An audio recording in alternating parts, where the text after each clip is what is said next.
Simon सिनेक की Ted talk speech ने लाखों लोगों की जिंदगी बदल दी, जहां उन्होंने ये बताया कि ग्रेट लीडर्स दुनिया कैसे बदल देते हैं। इन्होंने पता किया कि एप्पल इतनी बड़ी कंपनी क्यों है, क्यों कुछ लीडर्स जैसे कि मार्टिन लूथर किंग जैसे लोग दुनिया को पूरी बदल देते हैं, जबकि इन सारे लीडर्स के पास में रिसोर्सेस, टैलेंट्स, टाइम और पैसा बहुत कम था।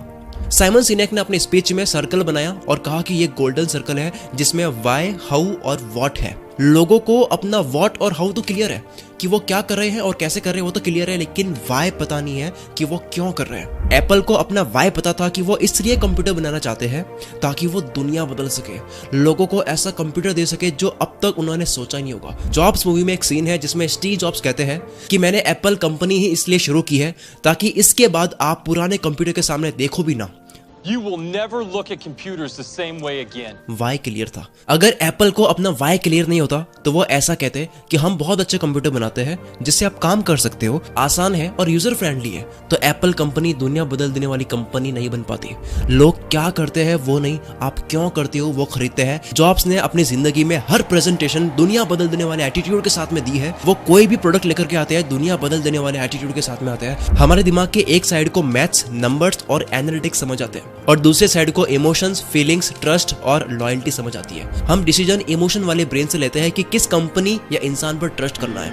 इस इमोशनल ब्रेन को फीचर्स, लैंग्वेज, इंफॉर्मेशन समझ नहीं आती है, इसलिए केवल नंबर से बात करने वाली कंपनी दुनिया में राज नहीं कर पाती है, क्योंकि दिल जीतने के लिए इमोशनल ब्रेन को टारगेट करना होता है। जबकि एप्पल के प्रोडक्ट्स काफी एक्सपेंसिव होते हैं, एप्लीकेशंस भी काफी लिमिटेड होती है, कई तो पेड होती है, जो कि लॉजिक्स और नंबर्स है जिससे इमोशनल ब्रेन या डिसीजन लेने वाले ब्रेन को फर्क नहीं पड़ता है। कई कमियों के बावजूद और कम से कम चीजें देने के बावजूद भी लोग एप्पल लेते हैं क्योंकि इमोशनल ब्रेन को टारगेट करा हुआ है। जॉब्स ने आईपॉड लॉन्च करा तब उन्होंने इमोशंस बेचे थे कि क्या हो अगर आपके जेब में 1000 सॉन्ग्स हो, और आईपॉड को लॉन्च करा था वॉकमैन के जमाने में, दुनिया पागल हो गई थी। Amazing little device holds 1000 songs. अगर आप सक्सेसफुल पॉलिटिशियन को देखोगे तो वो सपने बेचते हैं, वो बताते हैं कि कैसे वो दुनिया बदल सकते हैं, ना कि वो नंबर्स, फैक्ट्स और एनालिटिक्स पर बात करते हैं। हम सबको पता है कि राइट ब्रदर्स ने हवाई जहाज बनाया, लेकिन हम एक और इंसान को नहीं जानते जिसने भी हवाई जहाज बनाने की कोशिश करी, जो कि है सैमुअल पियरपॉन्ट लैंगली।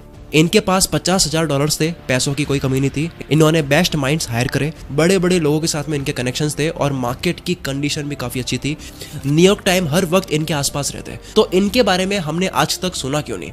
हमने सुना राइट ब्रदर्स के बारे में जिनके पास में कुछ नहीं था, कोई पैसा नहीं था, साइकिल की दुकान से इन्होंने पैसे जुगाड़े। राइट ब्रदर्स की टीम में से एक मेंबर भी पढ़ा लिखा नहीं था, ना ये दोनों पढ़े लिखे थे और ना ही न्यूयॉर्क टाइम्स इनके पास भी कभी आए। फर्क सिर्फ यह था कि राइट ब्रदर्स का जो पर्पस था, जो बिलीव था, जो विश्वास था कि अगर इन्होंने ये उड़ने वाली मशीन बना दी तो ये दुनिया बदल देगी।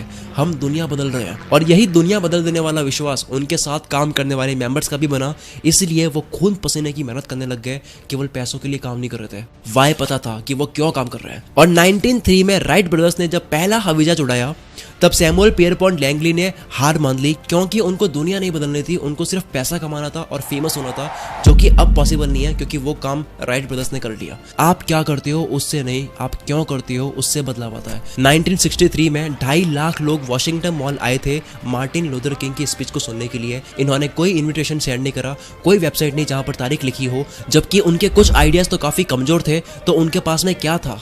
इन्होंने अमेरिका को कैसे बदल सकते हैं ऐसा कुछ नहीं कहा। इन्होंने बस ये कहा कि वो क्या बिलीव करते हैं। इन्होंने हर बार लोगों से कहा कि मैं ये बिलीव करता हूँ, मैं ये बिलीव करता हूँ, और वो बिलीव लोगों से मैच हो गया। वाई पता था कि वो क्यों कर रहे हैं, इसलिए लोगों का इमोशनल ब्रेन ट्रिगर हुआ। लोगों ने बात आगे से आगे फैला दी कि इस वक्त स्पीच है, 2.5 लाख लोग डॉक्टर किंग को सुनने के लिए आए थे। उसमें से कितने लोग स्पीच को सुनने के लिए आए थे? 0। सब आए थे उनके खुद के लिए, क्योंकि वो जो बिलीव रखते हैं सेम स्पीच देने वाला बिलीव रखता है। स्पीच में इन्होंने कहा आई हैव अ ड्रीम, जो कि इमोशनल है, ना कि आई हैव अ प्लान, जो कि लॉजिकल है।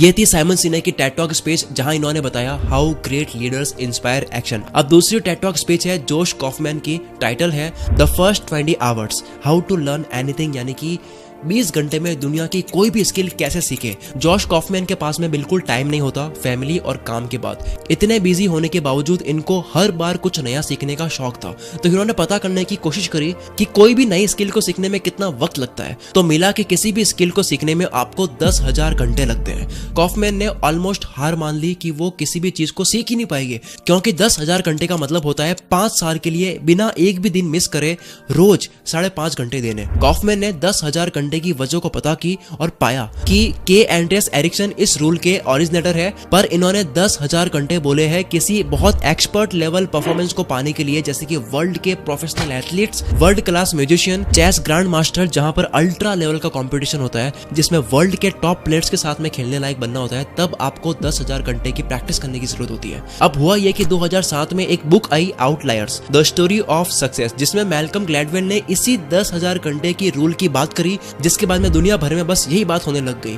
और सबको ये लगने लग गया कि अगर आपको कुछ भी सीखना है तो आपको 10,000 घंटे देने होंगे, जो कि बकवास है। इसलिए जॉश कॉफमैन ने फिर साबित किया कि आप ये 4 स्टेप्स को फॉलो करके दुनिया की कोई भी स्किल सिर्फ 20 घंटे में सीख सकते हो। और वो 4 स्टेप्स है। Step number 1, deconstruct the skill. जो स्किल सीख रहे हो उसको पार्ट्स में डिवाइड करो, फिर देखो आपके काम के पार्ट्स कौन से हैं और सिर्फ वही सीखो। हर स्किल में कुछ ही चीजें होती है जो सबसे ज्यादा काम की होती है, तो बस वही मास्टर करो। Step number 2, learn enough to self correct. आप भले वो स्किल कहीं से भी सीखो, कोर्स या बुक्स, लेकिन उस क्लास की वजह से जहां से आप सीख रहे हो उसकी वजह से प्रोक्रास्टिनेट मत करो। यानी अगर प्रोग्रामिंग सीखनी है तो आपको पहले 20 किताबें पढ़नी है, उसके बाद में प्रोग्रामिंग नहीं करनी है, बल्कि आपको प्रोग्रामिंग का सबसे छोटा पार्ट सीख करके प्रैक्टिस करना है, अप्लाई करना है, गलती करनी है, सेल्फ करेक्ट करना है, उसके बाद में अगली चीज सीखनी है, सीखते हुए अप्लाई करना है। Step number 3, remove practice barriers, कि जब आप कुछ भी सीख रहे होते हो तब सारे डिस्ट्रैक्शंस को दूर कर दो। Step number 4, practice at least 20 hours, यानी कि ये 3 स्टेप्स आपको 20 घंटे के लिए करना है। जॉश कॉफमैन ने यूकेलेली, जो कि गिटार की तरह होता है, उसको 20 घंटे में सीखा और टेड टॉक्स में लाइव प्ले करके बताया भी। अब बात करते हैं अगली जिंदगी बदल देने वाले टेड टॉक स्पीच की, जो कि है एडम ग्रैंट की, जिसमें इन्होंने 5 ओरिजिनल थिंकर्स की हैबिट्स बताई है, जिसे हम नेगेटिव हैबिट्स मानते हैं पर असल में उनके फायदे होते हैं, जैसे कि टालने की आदत, डाउट करने की आदत, फेल होने की आदत। ये आदतें इन्होंने सही बताई है। तो नंबर 1 है प्रोक्रास्टिनेशन, यानी कि टालने की आदत। प्रोडक्टिविटी या मेहनत में टालने की आदत गलत है, पर जब बात आती है क्रिएटिविटी की तब टालने की आदत सही है। लियोनार्डो दा विंसी इतना टालते थे कि इन्होंने मोनालिसा की पेंटिंग में 16 साल लगा दिए थे। The adoration of the Maggi और जेरोम इन द विल्डरनेस की पेंटिंग को इतना टाला कि इन्होंने कभी फिनिश ही नहीं करा। लंदन नेशनल गैलरी में the virgin of the rocks painting को बनाने में 13 साल लगा दिए। और उनका घुड़सवार का ये प्रोजेक्ट था जो इतना टाला कि बन ही नहीं पाया। मार्टिन लूथर किंग जूनियर ने अपनी स्पीच को लिखने में इतना टाला कि इनको जब स्पीच देनी थी उसके अगली रात 3 बजे ये स्पीच की तैयारी कर रहे थे। यहाँ तक कि स्टेज पर आने की बारी का इंतजार करते वक्त भी ऑडियंस के बीच बैठकर स्क्रिप्ट को एडिट करते रहे। वो स्टेज पर आए, 11 मिनट की स्पीच थी जिसमें 4 वर्ड्स बहुत ही पावरफुल वर्ड्स थे, आई हैव अ ड्रीम, जो कि स्क्रिप्ट में था ही नहीं। एंड मोमेंट पर हमेशा बेस्ट आइडियाज आते हैं। डिले करके आप एक्चुअली एक बेस्ट पॉसिबल आइडिया का आने का इंतजार करते हो। दूसरी हैबिट ओरिजिनल थिंकर्स की है, दे डाउट देयर आइडियाज। खुद पर डाउट वैसे नहीं करना चाहिए, लेकिन आइडिया पर डाउट करने से आप उस आइडिया को और मैच्योर करते हो, उस आइडिया को बार बार टेस्ट करते हो और बेटर बनाते हो। जैसे मैंने इस वीडियो के स्क्रिप्ट पर डाउट करा और बार बार मैंने इसको बेटर बनाया। नंबर 3 हैबिट जो ओरिजिनल थिंकर्स की होती है कि वो कौन सा ब्राउजर यूज करते हैं। आप कौन सा ब्राउजर यूज करते हो उससे आपकी पर्सनालिटी पता लगती है, ऐसा रिसर्च कहती है।